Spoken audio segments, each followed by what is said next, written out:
இயேசு கிறிஸ்துவின் இனிதான நாமத்தில் இன்றைய ஆவிக்குரிய சிந்தனைக்கு உங்களை அன்புடன் வரவேற்கின்றோம்.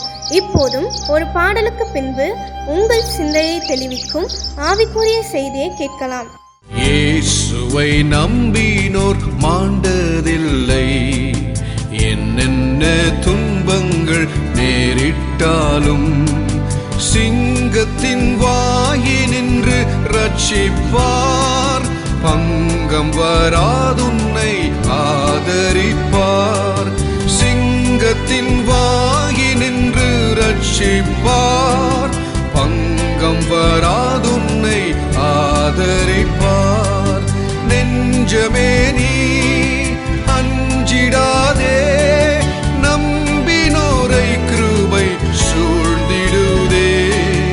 இம்மட்டும் காத்தவர் இம்மானுவேல், இன்னமும் காத்துன்னை நடத்துவார். இம்மட்டும் காத்தவர் இம்மானுவேல், இன்னமும் காத்துன்னை நடத்துவார். ஆண்டவர் இரட்சகருமாக இயேசுவின் நாமத்தினால் உங்களை வாழ்த்துகிறேன். இந்த நாள் நம்முடைய ஆவிக்குரிய சிந்தனைக்காக அப்போஸ்தலர் நடவடிக்கைகள் 12ஆம் அதிகாரம் 12ஆம் வசனத்தை நான் வாசிக்கிறேன். அவன் இப்படி நிச்சயித்துக் கொண்டு மார்க் என்னும் பெயர் கொண்ட யோவானுடைய தாயாகிய மரியாள் வீட்டிற்கு வந்தான்.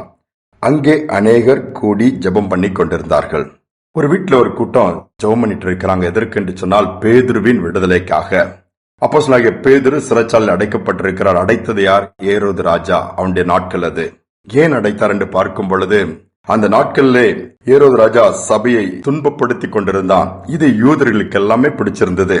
யோவானுடைய சகோதரனாகிய யாக்கோபை பட்டயத்தால் கொலை செய்ததுனால யூதர்கள்லாம் ரொம்ப சந்தோஷப்பட்டதுனால், சரி அப்போ அப்போஸ்தலர்லாம் கொண்டுட்டா யூதர்களுக்கு இன்னும் ஹாப்பி ஆயிடுவாங்கன்ட்டு பேதுருவும் உள்ளே பிடித்து போட்டு விட்டார். மரணத்தின் நாளும் நிச்சயிக்கப்பட்டு விட்டது. அவரை கொலை செய்யப்படுவதற்கு முந்தின நாள் இரவு ஒரு கூட்டம் ஜெபம் பண்ணி கொண்டிருக்கிறது.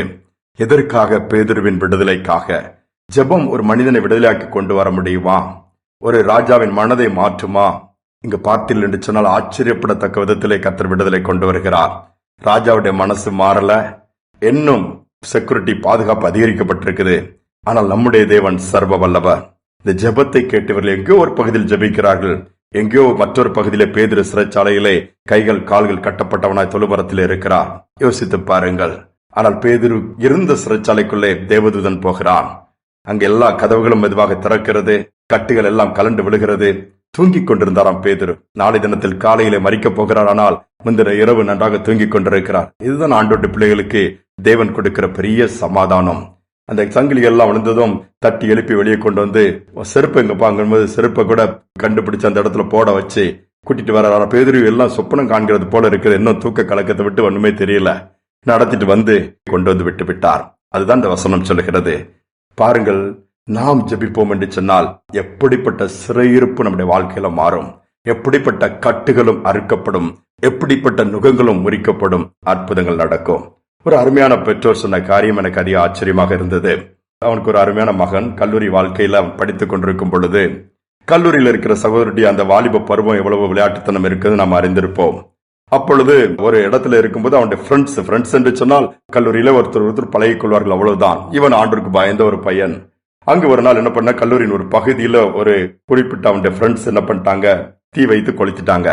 அவங்க தீ வச்சுட்டு வெளியே தப்பி போயிட்டாங்க. இந்த தம்பி கடைசியில போயிருக்கிறான்.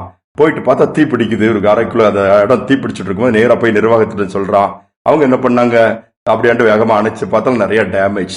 கடைசியில யாருன்னு கண்டுபிடிக்கலான்னு பார்த்தா சிசிடிவில இந்த தம்பி தான் கடைசியில போயிருக்கிறான். அவங்க எல்லாம் முன்னுக்கிட்டே போயிட்டு அவன் நைஸா வச்சுட்டு தப்பி போயிட்டாங்க. காரணம், எவ்வளவு சொன்ன, நான் போகல சார், நான் போகும்போது எரிஞ்சிட்டு இருந்ததுதான். யாரும் ஏற்றுக்கொள்ளவில்லை. தண்டனை கிடைத்து ஜெயில போட்டாங்க. ஜெயில போட்டது எங்களுக்கு ஒரே துக்கம், இவன் இல்லங்கிறான். ஆனா அந்த நிர்வாகத்தின் மூலமா கொடுத்த கம்ப்ளைண்ட்ல சிசிடிவில தான் கடைசி அந்த அறைக்குள் போற படம் இருக்குது. அதனால ஆக்ஷன் எடுத்து ஜெயில போட்டாங்க. அப்படிங்கும் போது என்ன பண்ணுன்னு தெரியல. என்னெல்லாம் பண்ணீங்க? நாங்க நிறைய பேர் வச்சு மூவ் பண்ணிட்டு நிரபராதி, இவனை தப்பே என் பையன் பண்ணல, பண்ணினது வேற குரூப் அப்படின்னதும் எவ்வளவு பெரிய பெரிய ரெக்கமெண்டேஷன் வேற லெவல்ல போய் பார்த்தோம், எதுவுமே நடக்கல, ஜெயில தான் இருக்கணும். அப்போ கேட்கும்போது, அப்போ சரி எல்லா விதத்திலும் நீங்கள் முயற்சி எடுத்துட்டீங்க, ஜெபித்தீர்களா? ஆண்டவருடைய சமூகத்தில் போய் ஆண்டவரே என் பிள்ளைய விடுதலையாக்க முடியுமா ஜெபித்திரலாம். இல்லப்பா, நாங்க புலம்புறோம், அப்படி உட்கார்ந்துட்டு இருக்கிறோம், ஆண்டவருக்கு தெரியாதா அப்படின்னு சொல்லுகிறார்கள். ஏன் நீங்கள் குடும்பமா உட்கார்ந்து ஜெபித்து பார்க்க கூடாது? என் தேவன் உண்மையை வெளிக்கொண்டு வருவார். விடுதலையும் கிடைக்கும் சொல்லிவிட்டு அந்த ஊழியரும் ஒருத்தரிடம் சொல்லும்போது போய்விட்டார். ஜெபிக்கிறார்கள். நடந்தது என்ன தெரியுமா?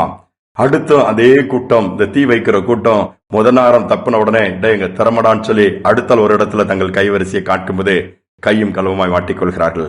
விசாரணை தொடங்குகிறது. விசாரணையில முன்பு செய்ததும் நாங்கள் தான் சொல்லும் பொழுது அநியாயமாய் தண்டிக்கப்பட்டு ஜெயில இருக்கிற தம்பி அந்த காரியத்துக்கு நினைத்து கவலைப்படுறாங்க. அவனை விடுதலையாக்கக்கூடிய வழி உண்டாயிருச்சுது. இவர்கள் சிறைக்குள் செல்ல வேண்டிய நிலைமை. பாருங்கள், ஆண்டவர் நீதி செய்கிறவர், அவர் நமக்காக யுத்தம் பண்ணுகிறவர். ஜெபிக்கும் பொழுது அற்புதங்கள் நடக்கும், விடுதலை உண்டாகும். ஜெபிப்புமான்பின் தகப்பனை, விடுதலையின் தேவனாய், விடுதலை கொடுக்கிற சர்வ வல்லவராய் இருப்பதற்காய் ஸ்தோத்திரம்.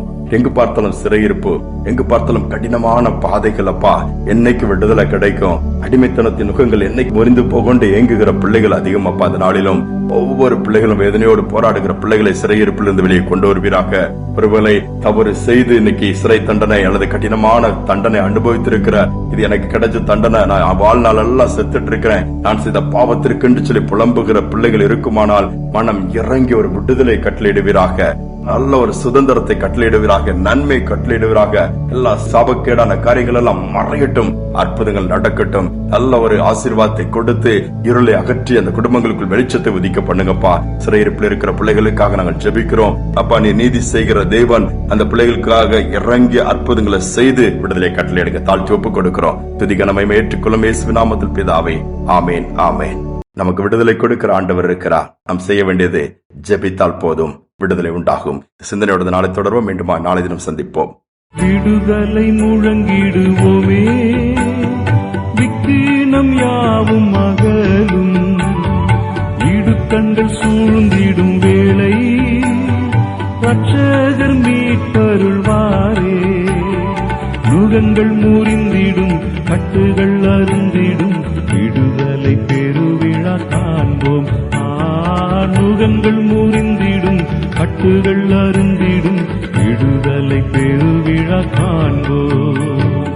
ஆனந்த துதி ஒலி கேட்கும், ஆடல் பாடல் சத்தமும் தொனிக்கும். ஆகாய விண்மீனாய் அவர் ஜனம் பெருகும், ஆண்டவர் வாக்கு பலிக்கும்.